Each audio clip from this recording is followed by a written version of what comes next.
नमस्कार मित्रांनो, सगळ्यांचे स्वागत माझ्या कॉमन मॅन या यूट्यूब चॅनलवर. आपण डोपिंग बद्दल ऐकलं असेल.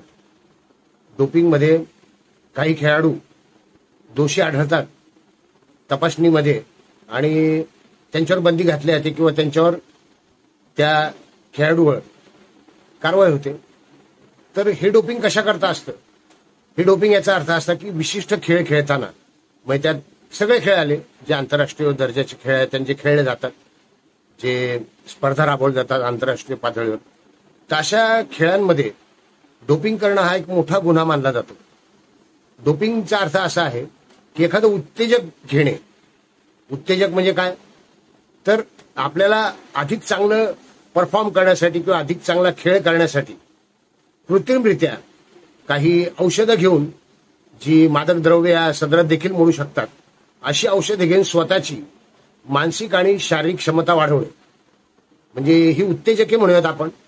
ही काही काळापुरती किंवा विशिष्ट काळापुरती स्नायूंना बळकट देतात, स्नायूंमधली ऊर्जा किंवा ताकद वाढवतात, मनाची अवस्था बदलतात आणि त्यामुळं आक्रमक अशी वृत्ती त्या खेळाडूमध्ये येऊ शकते आणि तो त्या विशिष्ट खेळामध्ये चांगली कामगिरी करू शकतो. अगदी पळण्याच्या धावण्याच्या शर्यतीपासून ते क्रिकेटपर्यंत हे डोपिंगचं लोण पसरलेलं आहेच. मग राजकारणातलं डोपिंग म्हणजे काय? राजकारणात कसं काय डोपिंगची टेस्ट होते आणि राजकारणात डोपिंगमध्ये कोण अडकलंय? होय, हाय प्रोफाईल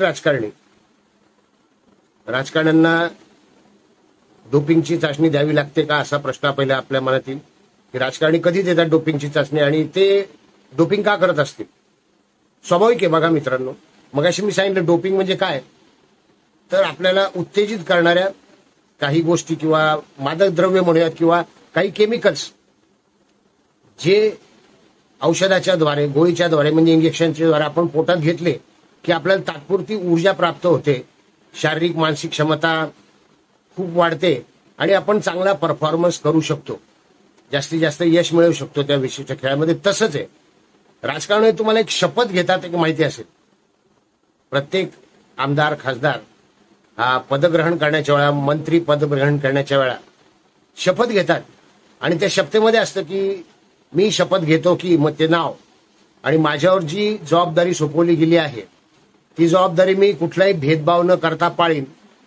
ती जबाबदारी पार पडत असताना योग्य त्या गुप्ततेचे मी पालन करीन, योग्य त्या गोष्टी मी माझ्या पुरत्याच ठेवीन, कोणावरही आकस अथवा राग अथवा खुन्नस न ठेवता मी माझी जबाबदारी पूर्णपणे किंवा प्रामाणिकपणे पार पाडीन. ही शपथ ही डॉक्टरांना पण घ्यावी लागते, वकिलांना पण घ्यावी लागते आणि अशी शपथ सगळीच घेतात. तर आता इथे डोपिंगचा काय संबंध आहे? होय, तशीच केस आलेली आहे. हाय प्रोफाईल राजकारणी डोपिंगच्या केसमध्ये दोषी. आणि मग राजकारणात डोपिंग काय असतं तर घ्या तुम्ही नीट ऐका. राजकारणामध्ये एखादी व्यक्ती आल्यानंतर तिला पदोन्नती मिळणे, निवडून येणे, या सगळ्या गोष्टी स्वाभाविक होत असतात. ज्या व्यक्ती काम करतात, ज्या व्यक्ती भाषण चांगलं करू शकतात, ज्या व्यक्ती किंवा आता तर तो क्रायटेरिया जुना झाला कामाचा, सामाजिक कार्याचा लोकप्रिय, आता क्रायटेरिया घराणेशाहीचा, आणि घराणेशाहीतून अनेक लोक पुढे येतात, राजकारणी बनतात, मोठ्या अगदी मुख्यमंत्री पदापर्यंत देखील पोहोचू शकतात. तर अशा जे राजकारण क्षेत्र आहे इथे शपथ घेतली जाते. आणि यांचं डोपिंग म्हणजे काय, यांचं उत्तेजक कोणतं आहे तर यांचं उत्तेजक आहे सगळ्यात पहिले सत्ता, खुर्ची आणि भ्रष्टाचारातून मिळवलेला पैसा. तर अशा डोपिंगमध्ये, आणि ही डोपिंग चाचणी कोण करतं? स्वाभाविक आहे की तक्रारी येतात आणि त्या तक्रारीनुसार ईडी आणि सीबीआय हे तपास करतात आणि कारवाई करतात. आज एक महान मोठी सभा आहे आणि ती अशा डोपिंगमध्ये दोषी ठरलेल्या राजकारण्यांसाठी सभा आहे आणि त्या सभेत रणगाणं सुरू आहे. नरेंद्र मोदी यांचा जो 400 पारचा नारा आहे त्याबद्दल राहुल गांधी बोलत होते आणि त्यांनी आपल्याच टीममधील खेळाडूंना डोपिंगचे दोषी ठरवलेले आहे. आपल्याच टीममधील खेळाडूंना. हा माणूस कुठून शिकून येतो मला खूप आश्चर्य वाटतं. कोण यांच्या डोक्यात हे भरतं, राहुल गांधीच्या डोक्यात कल्पना की त्यांनी आता जी निवडणूक होणार आहे ती मॅच फिक्सिंग आहे असं सांगितलंय, मॅच फिक्सिंग. आणि नरेंद्र मोदी जो 400 पारचा नारा देता आहेत ते अंपायरच्या मदत देत आहेत. आता अंपायर कोण? स्वाभाविक आहे, अंपायर म्हणजे ईडी आणि सीबीआय त्यांच्या मदतीने 400 पारचा नारा देत आहेत. मग ईव्हीएमचा पण मुद्दा घुसळलाच त्यांनी. आणि त्यानंतर 2 आमचे खेळाडू, महत्वाचे खेळाडू त्यांनी मॅच फिक्सिंगमध्ये दोषी ठरवले आणि जिंकण्याची व्यवस्था करून घेतली किंवा मॅच फिक्सिंग केली, डोपिंगमध्ये दोषी. हे डोपिंग कोणतं होतं? भ्रष्टाचाराचं. 2 उदाहरणं आहेत. हेमंत सोरेन जेलमध्ये गेलेत, आता त्या गोष्टीला 1 महिना होऊन गेला. आणि दुसरे मुख्यमंत्री आत्ताचे अरविंद केजरीवाल, हे सगळे INDIA, इंडी म्हणूयात आपण, हे आघाडीचे घटक आणि म्हणजे खेळाडू वर का निवडणुकीतले. आणि हे 2 खेळाडू आता बाद झालेले आहेत. काँग्रेसनी खरं तर हे पण स्पष्ट केलंय की आजची जी इंडिया आघाडीचं प्रदर्शन आहे, रॅली आहे, आंदोलन आहे, जे काही म्हणूयात आपण, जे सगळे जमलेत, ते अरविंद केजरीवालसाठी नाही किंवा कुठल्या व्यक्तिविशेषासाठी नाही, तर संविधान वाचवण्यासाठी आहे. कोणतं संविधान वाचवतायत जनतेला पण प्रश्न आहे की संविधान कोण घेऊन चाललंय, कोण पळवून घेऊन चाललंय, कोणी डाका घातला, कोण संविधान रातोरात बदलणार आहे. सगळा मूर्खपणा चाललाय. आणि स्वतःच्याच खेळाडूंना ही मान्यता दिली राहुल गांधींनी की मॅच फिक्सिंगमध्ये दोषी आढळले किंवा अंपायरशी मॅच फिक्स करून, म्हणजे ईडी आणि सीबीआय बरोबर मॅच फिक्स करून त्यांनी यांना जेलमध्ये घातलेले आहे. म्हणजे 400 पारची संकल्पना राहुल गांधी यांना मान्य पडलेली आहे.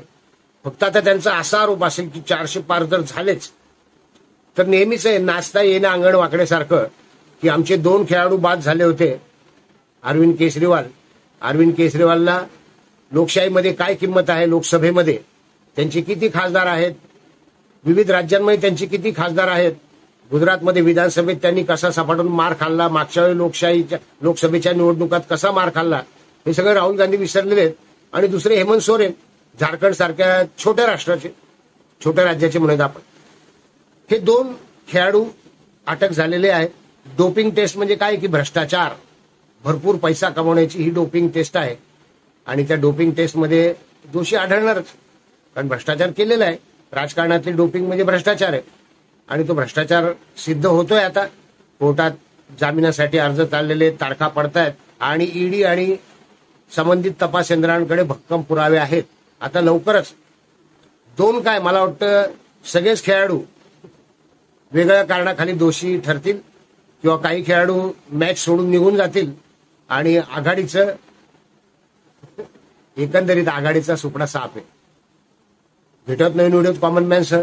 व्हिडिओ आवडला असेल तर लाईक करा, शेअर करा, सबस्क्राईब करायला विसरू नका. धन्यवाद. कॉमेंट देखील करा.